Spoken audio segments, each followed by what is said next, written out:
Me llamo Gabriel. Tengo 52 años y hoy soy el hombre que mi propia familia está convencida de haber derrotado. Lo que aún no imaginan es que, al intentar quebrarme, terminaron dándome la libertad que llevaba años sin atreverme a buscar. Imagina dedicar 25 años de tu vida a construir un hogar, un patrimonio y una reputación para descubrir que quienes más amas convierten todo ese esfuerzo en motivo de burla durante una elegante cena, rodeados de personas que apenas conoces.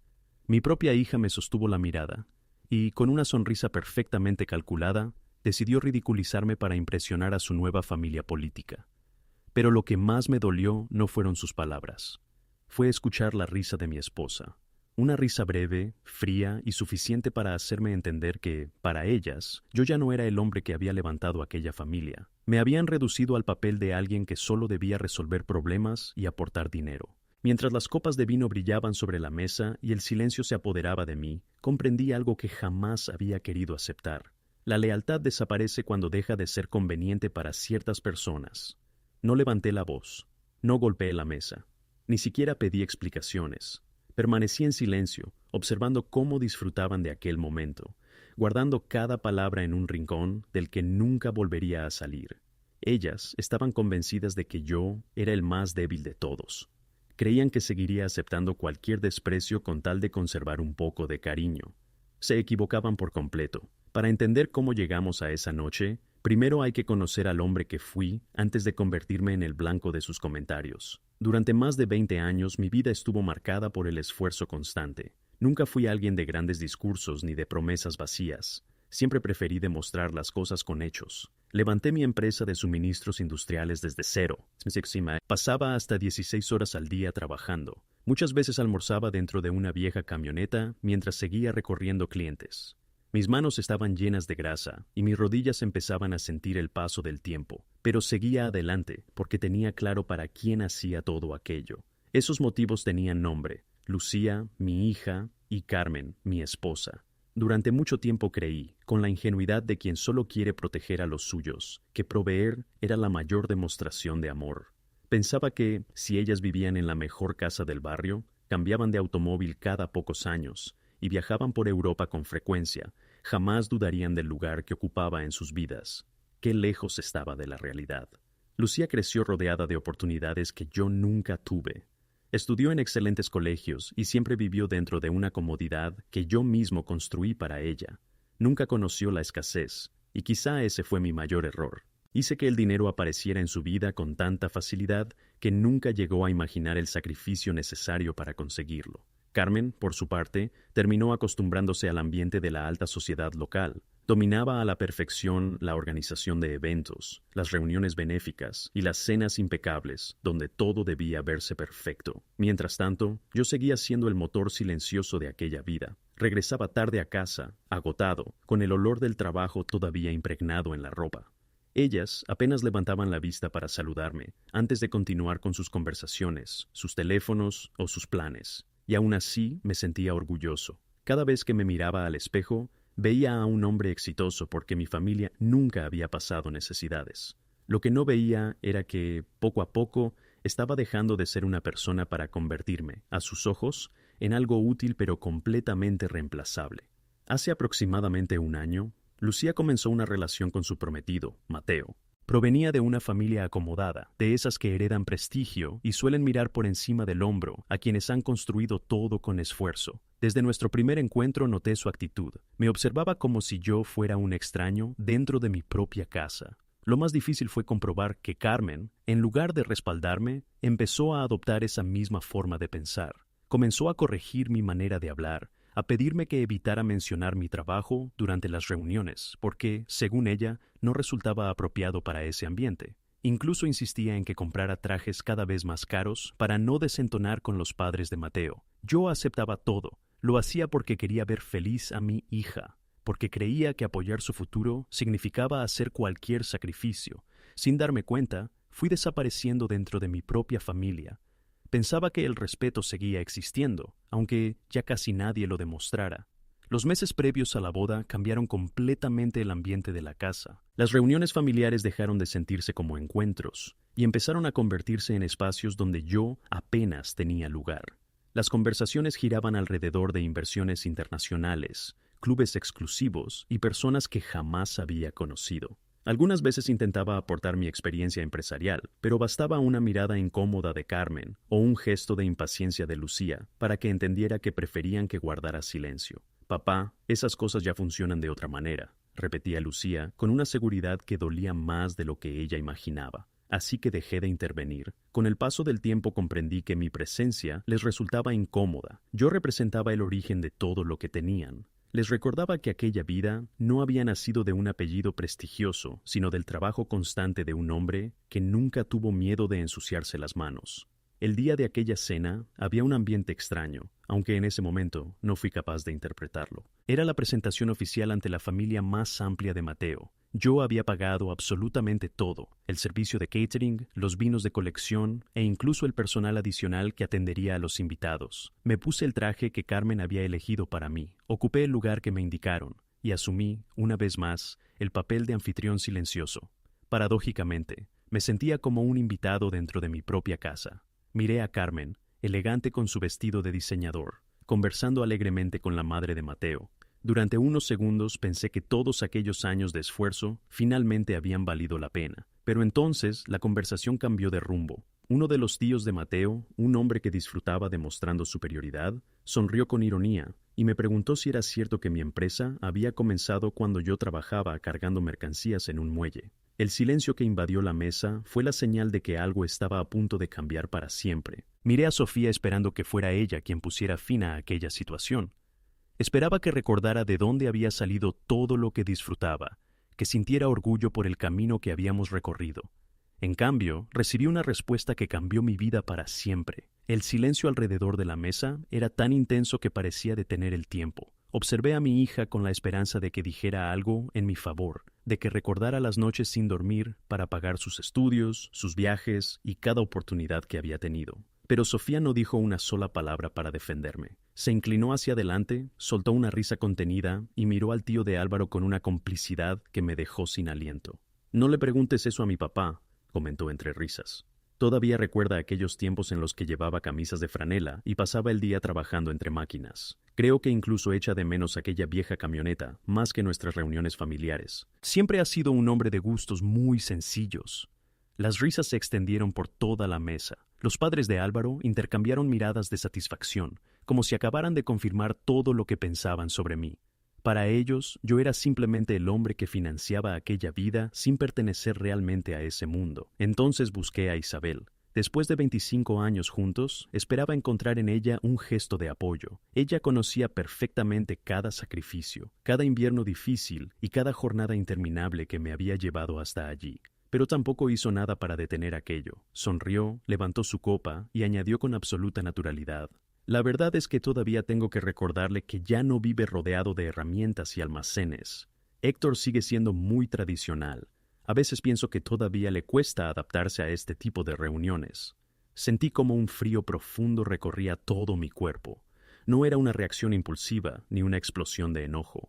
Era algo mucho más peligroso. Permanecí inmóvil, sujetando el tenedor mientras observaba a las dos personas que más había querido en mi vida burlarse de mis orígenes, de mi trabajo y de todo lo que había construido delante de personas que apenas me conocían. Sofía siguió contando historias exageradas, haciendo comentarios sobre mi manera de hablar y riéndose de que yo siempre hubiera preferido comer algo rápido durante una jornada de trabajo antes que visitar restaurantes exclusivos de los que tanto presumía en sus redes sociales.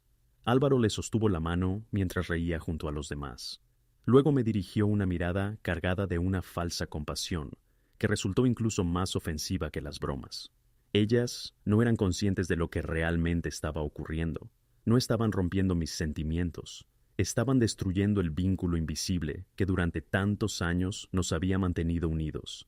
En ese preciso instante dejé de verlas como mi esposa y mi hija. Las contemplé como personas que disfrutaban de todo lo que yo había construido, mientras despreciaban precisamente aquello que lo había hecho posible. La cena continuó, y yo no pronuncié una sola palabra más. Simplemente observaba. Veía cómo Isabel seguía sirviendo vino, sin preocuparse por el precio. Escuchaba a Sofía hablar de una boda con un presupuesto desorbitado, como si el dinero apareciera por sí solo. Pero yo ya no estaba realmente allí. Mientras ellos seguían conversando, mi mente revisaba cuentas, propiedades, contratos y cada decisión financiera tomada durante los últimos años. Cuando los invitados finalmente se marcharon, la casa quedó completamente en silencio. Isabel se dejó caer en el sofá mientras se quitaba los zapatos con una expresión de satisfacción.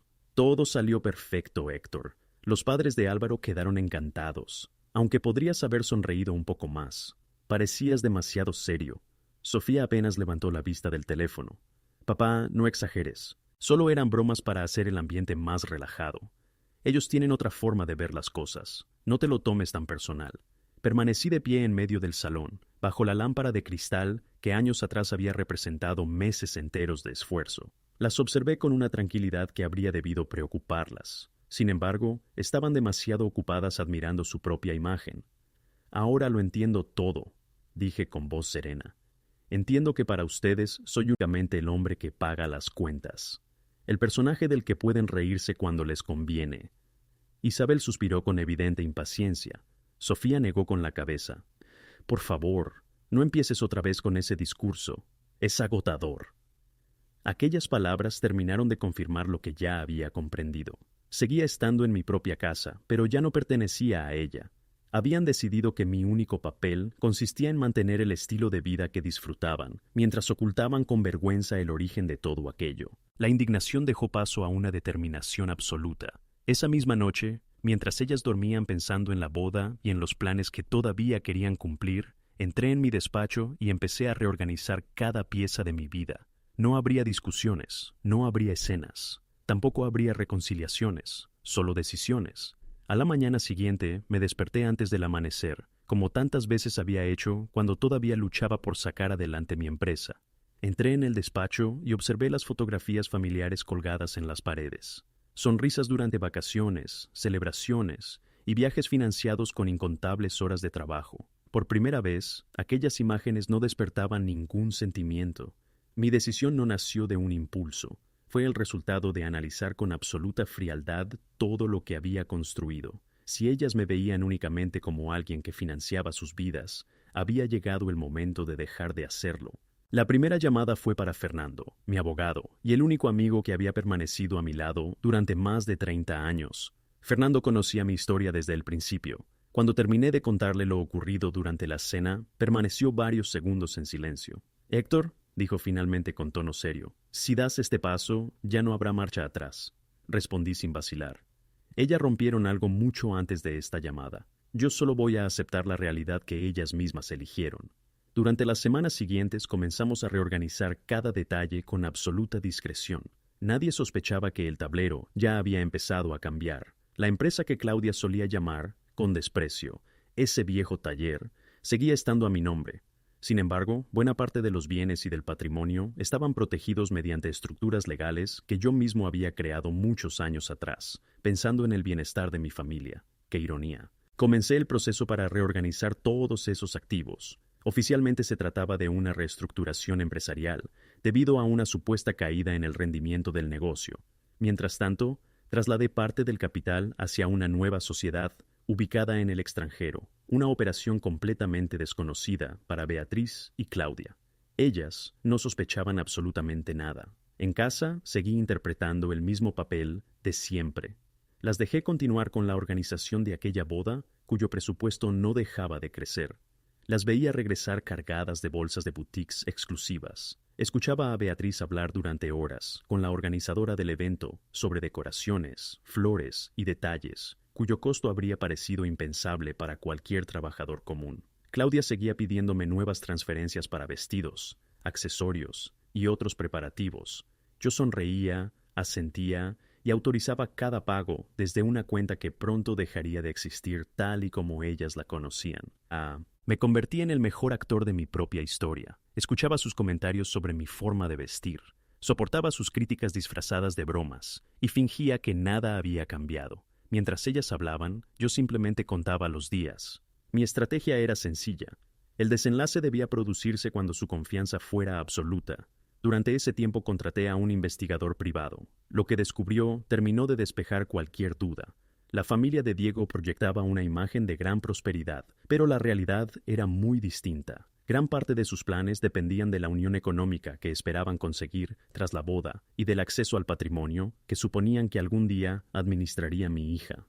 Comprendí entonces que Diego no estaba interesado únicamente en Claudia. También veía una oportunidad en todo lo que yo había construido durante décadas. Aquella revelación terminó de enfriar cualquier sentimiento que todavía conservaba. Mi propia hija avanzaba hacia una relación basada en intereses, mientras ignoraba por completo las verdaderas intenciones de quienes la rodeaban. Continué moviendo cada pieza con absoluta discreción. La vivienda donde residíamos pertenecía legalmente a una de mis empresas. Organicé su transferencia a otra sociedad, que también estaba bajo mi control, respetando todos los procedimientos legales y dejando que cada trámite siguiera su curso. Después protegí mis ahorros personales y reduje poco a poco mi participación visible en varios negocios, dejando únicamente la estructura necesaria para completar el proceso que ya estaba en marcha. Por las noches observaba la rutina de la casa como si contemplara una escena desde muy lejos.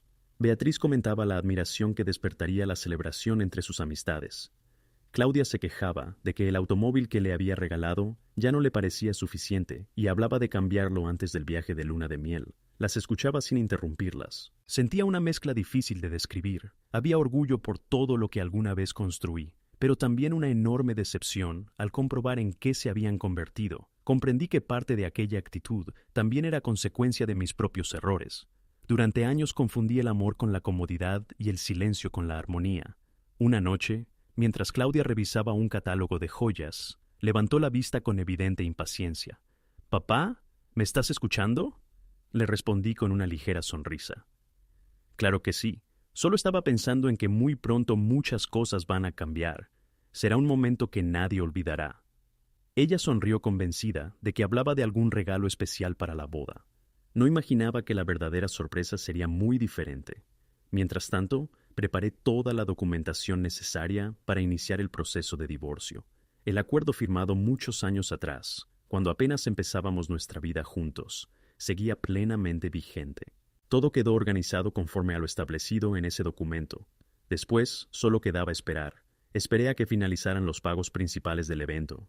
Esperé a que cada compromiso económico estuviera cerrado. Esperé a que la seguridad con la que ambas actuaban alcanzara su punto más alto. Cuando todo estuvo listo, comprendí que había llegado el momento. El día de la última prueba antes de la boda reunió nuevamente a todos en la casa. Sobre la mesa se acumulaban muestras de telas, menús, catálogos y documentos relacionados con la celebración. La familia de Diego caminaba por el salón con una confianza que parecía hacerlos sentir propietarios del lugar. Beatriz conversaba animadamente con la madre de Diego, mientras hacían comentarios despectivos sobre un familiar mío, que había preguntado si podía asistir con un traje sencillo. «Tu primo quería venir vestido demasiado simple para una ocasión así», comentó Beatriz entre risas. «No queremos dar una imagen equivocada». Claudia acomodó la diadema que acababa de probarse y añadió: «Papá, intenta hablar con tu familia. No quiero que nada haga quedar mal a Diego delante de sus invitados». Diego permanecía a su lado, observándome en silencio. Su expresión dejaba claro todo lo que pensaba. Fue entonces cuando dejé lentamente mi copa sobre la mesa de mármol. El leve sonido del cristal hizo que todas las conversaciones se detuvieran. «No hace falta que se preocupen», dije con absoluta tranquilidad.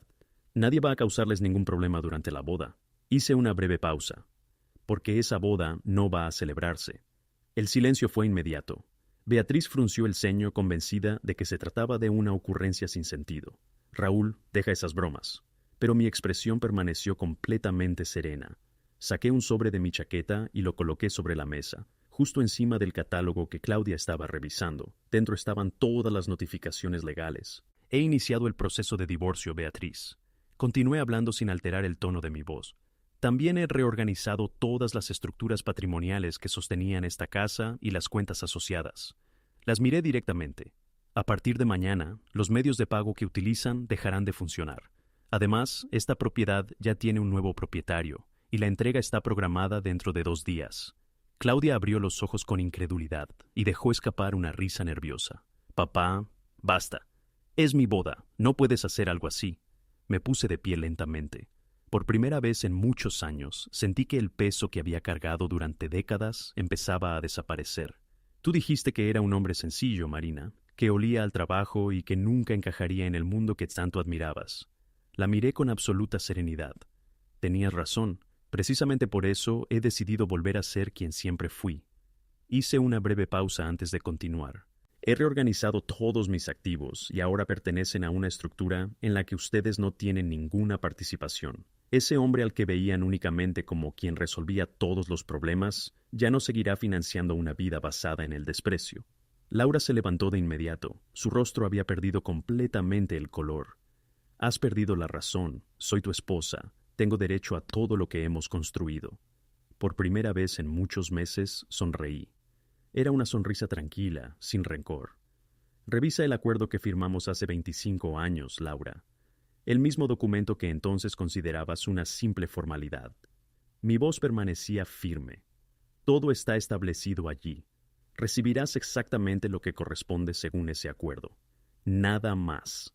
Las palabras parecían no llegar a comprenderse del todo. Después observé a Sergio. La seguridad con la que había caminado por mi casa durante tantos meses desapareció en cuestión de segundos. Comprendió que todos los planes que había construido alrededor de aquella boda acababan de derrumbarse. «Esto no puede ser legal», murmuró intentando mantener la compostura. Lo miré fijamente. «No estás aquí únicamente por Marina». Esperé unos segundos. También estabas interesado en todo lo que yo había construido. Y si durante tanto tiempo consideraste que mi trabajo era tan poco digno, entonces tampoco deberías necesitar aquello que nació gracias a él. Su expresión cambió por completo. Continué hablando con absoluta calma. La celebración ha quedado cancelada. Todos los servicios contratados fueron suspendidos durante el día de hoy. Marina comenzó a llorar. No era un llanto de tristeza. Era la reacción de alguien que acababa de ver desaparecer el futuro que daba por garantizado. «¿Cómo puedes hacerme esto?», preguntó entre lágrimas. «Soy tu hija». Me acerqué despacio. «No lo hago por odio». Negué lentamente con la cabeza. «Simplemente te estoy dando la oportunidad de construir la vida que siempre decías querer. Una vida completamente independiente de ese padre al que tanto te avergonzaba mencionar». Respiré profundamente. «Ahora podrás demostrar de lo que eres capaz utilizando únicamente tu propio esfuerzo». No añadí nada más. Me di la vuelta y caminé hacia la salida. A mi espalda comenzaron los gritos. Laura discutía sin control. La familia de Sergio intercambiaba reproches mientras comprendían que todos sus planes acababan de desaparecer. Escuché cómo algo de gran valor caía al suelo y se hacía pedazos. Ni siquiera giré la cabeza. Aquella casa ya había dejado de ser mi hogar mucho antes de abandonar la puerta. Lo único que hice fue retirar aquello que durante años mantuvo en pie una realidad que ellas consideraban eterna. Cuando salí al exterior, el aire fresco de la noche me devolvió una sensación que casi había olvidado. Respiré con tranquilidad. Era la primera vez en mucho tiempo que sentía que no debía demostrar nada a nadie. Pasaron varios meses. El silencio terminó convirtiéndose en el mayor lujo de mi nueva vida. Gracias a Ricardo supe que todo había ocurrido exactamente como imaginaba. La familia de Sergio rompió el compromiso apenas unos días después. La relación terminó tan rápido como desapareció la comodidad que esperaban encontrar. Marina y Laura tuvieron que empezar una vida completamente distinta. Por primera vez conocieron las preocupaciones cotidianas, las cuentas que llegan cada mes, y la necesidad de organizar un presupuesto sin depender de nadie.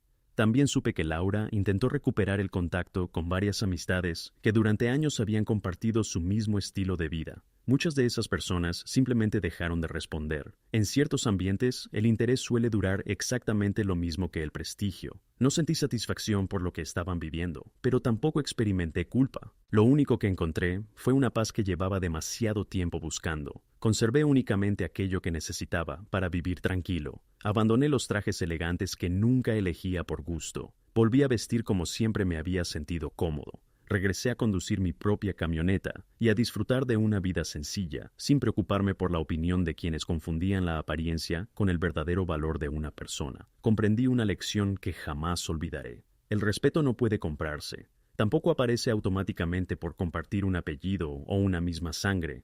El respeto solo existe cuando ambas partes deciden cuidarlo, y ese acuerdo llevaba mucho tiempo roto antes de que yo tomara la decisión de marcharme. Algunas personas me preguntan si no me pesa haber dejado atrás una parte tan importante de mi vida. Siempre respondo lo mismo. Nunca me sentí más solo que cuando compartía la mesa con personas incapaces de valorar el esfuerzo que sostenía todo cuanto tenían. La tranquilidad que tengo ahora es una decisión. La soledad que vivía antes era una prisión. Nunca hubo espacio para una reconciliación, porque no se puede reconstruir una relación cuando alguien deja de verte como una persona y empieza a tratarte únicamente como un recurso. Ellas necesitaban a quien resolviera cada problema. No supieron valorar al padre ni al esposo que siempre estuvo allí, y cuando ese apoyo desapareció, descubrieron que debían aprender a caminar por sí mismas. Con el tiempo entendí que, en ocasiones, la mejor respuesta no consiste en devolver el daño, consiste en dejar de entregar tiempo, esfuerzo y energía allí donde nunca fueron realmente apreciados. Ellas pensaron que mi historia había terminado aquella noche, pero fue precisamente ese momento el que marcó el comienzo de una vida completamente distinta. Cada mañana me miro al espejo y reconozco al hombre que tengo delante. Un hombre sencillo, quizá, pero, por encima de todo, un hombre verdaderamente libre.